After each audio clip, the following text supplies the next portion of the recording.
So also congratulations actually to the IMPACT study authors and all the clinical trialists. This is actually a study looking at the added value of more standardized and NOAT intervention, where there are actually 5 sections with about 50 questions, altogether roughly 47, with regard to asking and assessing patients' knowledge about the indication of the treatment, and also patient education about the use and side effects or storage of the drug, and so drug-specific education, evaluation of the treatment, and also last but not least, the 5th section of drug-specific information to the patients.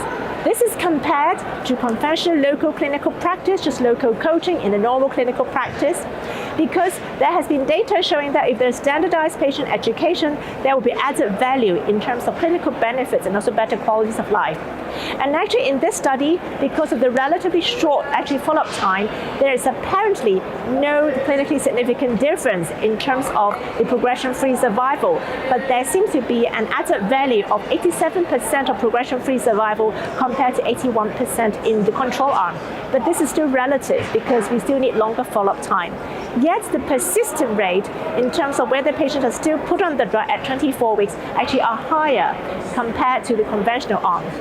Yet, they are not without side effects, because with these education programs, as I've said, there are really roughly 50 questions to ask these patients every 4 weekly from the start and every 6 weekly, whether this is time consuming to the patients, especially those highly educated. They might get a bit of annoyed or giving some robotic, automatic answers in their unconscious mind, and extra training from the doctors or nurses and paramedics. This is not without labor intensity. And also after COVID, whether we could replace this with automatic eHealth applications, we could also look at the data and also the study presented by Professor Nadia Harbach in this year's ESMO, basically using the CANKADO study looking with automatic eHealth applications, and that has published actually in the Annals of Oncology.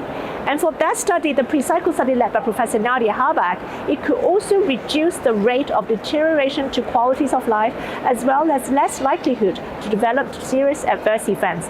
So whether we should actually go for electronic automatic applications for self-assessment and patient education, I think actually this is very important.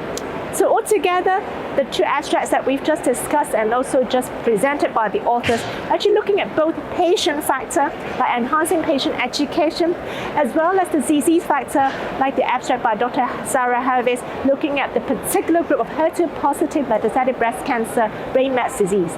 So we need both legs, whether walking or running.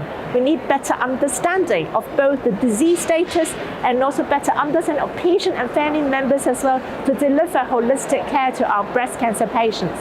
So we need to enhance breast cancer care and research by working closely together with all the collaborators, especially in this lovely ESMO meeting, as well as to patients and family members, and also to the stakeholders, to actually bring better health to the wider community.